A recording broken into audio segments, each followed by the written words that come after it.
Jadi ahli hadis ini tidak lain dan tidak bukan ahli sunnah lah. Ibanah, risalah ila ahli thaqr dan lain-lain. Itu tempat rujukannya. Jadi sesuailah kalau kita ambil di sini. Sebab semuanya itu menggambarkan akidah salaf sebenarnya. Mereka lah golongan yang diberi pertolongan. Yang dipanggil At-Ta'ifah Al-Mansurah. Dan puak yang selamat. Yani Al-Firqatun Najiyah.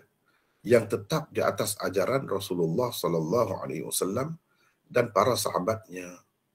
Betapa tidaknya, mereka lah orang-orang yang bertaqarrub, yang menghampirkan diri kepada Allah dengan menjejaki dan mengikut sunnah Rasulnya. Ali Ibn al-Madini ketika mengulas hadis Rasulullah SAW berikut, iaitu la tazalu ta'ifatum min ummati zahirina 'ala al-haqq wala yadurruhum man khalafahum. Bermaksud akan terus ada satu golongan dari umatku yang terus tegak di atas kebenaran. Orang-orang yang menyalahi mereka tidak akan dapat menjejaskan mereka. Berkata, yani Ali Ibn al-Madini dan salah seorang tokoh hadis lah. Dia ni guru kepada Imam Bukhari. Ini salaf semuanya, salaf. Apa dia kata? Bila menjelaskan tentang golongan yang disebut, satu golongan dari umatku ni akan terus ada sampai kiamat. Dalam hadis yang lain disebut sampai kiamat akan terus ada. Tegak di atas kebenaran. Jadi orang-orang yang menyalahi mereka tidak dapat menjejaskan mereka. Tidak dapat memudaratkan mereka. Apa dia kata tentang golongan ini? Ta'ifah min ummati zahirina 'alal haq ni. Apa dia kata? Mereka ialah ahlul hadis dan orang-orang yang cukup menjaga perjalanan hidup. Yang ini contoh-contoh daripada perjalanan hidup Rasulullah, hidup baginda, serta membela ilmunya. Itu syarafu ashabil hadis dalam kitab itu ada sebut. Benar ni. Jadi ahli hadis ini tidak lain dan tidak bukan ahli sunnah lah. Cuma di peringkat awal itu mereka lebih dikenali begitu, dan mereka memperkenalkan salaf itu sebagai ahlul hadis atau ashabul hadis.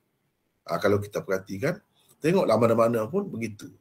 Imam Ahmad pernah ditanya tentang arti hadis ini. Beliau menjawab, "Illam takun hadhihi at-ta'ifatul mansurah ashabal hadis, fala adri man hum." Bermaksud, jika golongan yang diberi pertolongan, ini at-ta'ifah al-mansurah dalam hadis ini disebut, itu bukan ashabul hadis, maka aku tidak tahu siapa lagi mereka.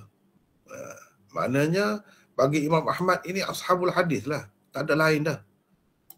Kalau bukan mereka, aku tak tahulah siapa lagi. Ini maknanya kata-kata Imam Ahmad tentang ashabul hadis. Ashabul hadis itu siapa?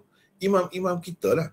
Sebelum datangnya Abu Hasan al-Ash'ari, Imam Syafi'i, Imam Malik, Imam Abu Hanifah, itu semua ashabul hadis dalam istilahnya.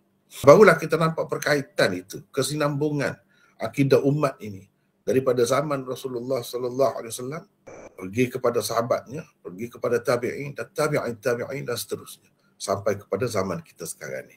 Orang-orang yang berpegang dengan akidah ini daripada dahulu sampai sekarang ni ada. Cuma mungkin nama tu tidak digunalah.